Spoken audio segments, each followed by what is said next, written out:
really the only legitimate reason I have to speak to you today is because I'm wearing a tie. That makes me feel smart. So I'm going to run this like a lecture. Hope you're all taking notes, and there'll be a quiz after. I was like 9 years old, Yeah. so it's one of my earliest memories of anything that was outside, like my private life, outside, like going to the beach or playing baseball or something like that, realizing there's another world out there. Our family had gone to vacation in Yosemite, and when we went on vacation camping, my dad had no radios, no TVs, no contact with the outside world, just him, the trees, and the fish. And so on our way back, we got on 99. Highway 5 did not exist at the time. And we were coming down 99 when all of a sudden we saw the longest caravan of National Guard troops we've ever seen on a highway in California. Just one truck after another filled with nothing but National Guard soldiers. And my dad said something's wrong. And he started fooling around with the radio dial and pretty soon heard the news that there was rioting going on in Watts. Now, as a 9-year-old, I had no idea where Watts was. I grew up in North Hollywood. This is South Central. You have north of here, you have the rest of Los Angeles, Hollywood, North Hollywood. So that's how far away I was.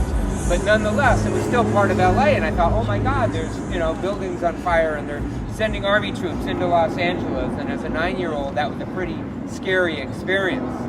And so we could actually see as we came down part of the highway some of the smoke in the background from some of the fires, because a lot of buildings were being burned and a lot of that sort of stuff was going on.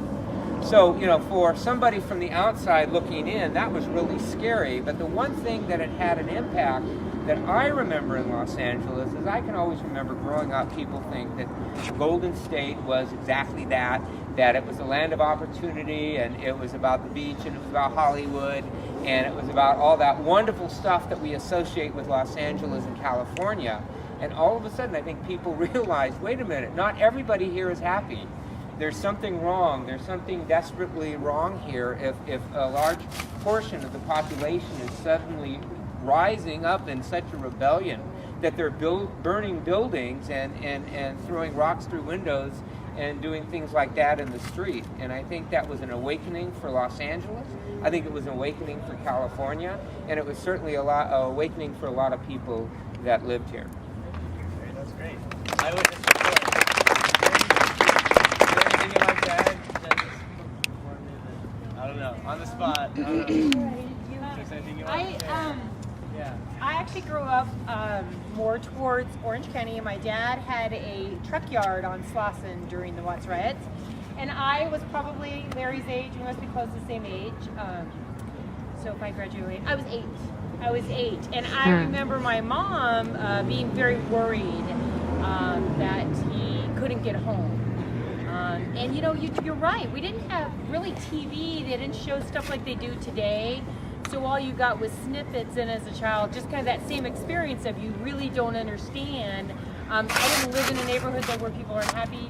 I didn't understand what it was really like. When we came to LA, we came here to look at the zoo, or we were going to the Hollywood Bowl, or we were doing something like that. So it was the first time I was really out of my comfort zone. So really kind of that same experience as a youngster. This is what Martin Luther King said when this was going on, the civil rights era.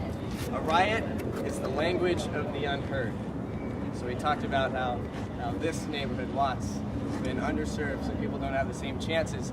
It's kind of how people want to speak out. The word riot is what the establishment media put onto the event. And if you look along this line, they did not call it the Watts riot, they called it the Watts rebellion. A riot is a senseless act of violence. A rebellion is when you're rebelling against something. And that's two totally different perspectives about what happened in 1965. Was it a senseless act of violence, or was it a rebellion against a social situation that people wanted to see change?